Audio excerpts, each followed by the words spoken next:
Hello everyone! In this video, I'll show you how to open a Euro account in Revolut. First, open the Revolut app and log in. Once you're on the home screen, tap More.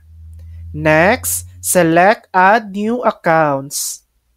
Scroll down the list until you find Euro. Tap Add, and Revolut will instantly create your new Euro account. Now go back and tap the arrow next to your balances. And you should see your Euro account added to your list of currencies. And that's it.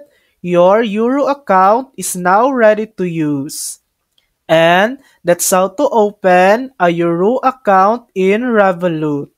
Thanks for watching! If this video helped you, please like and subscribe for more helpful tutorials.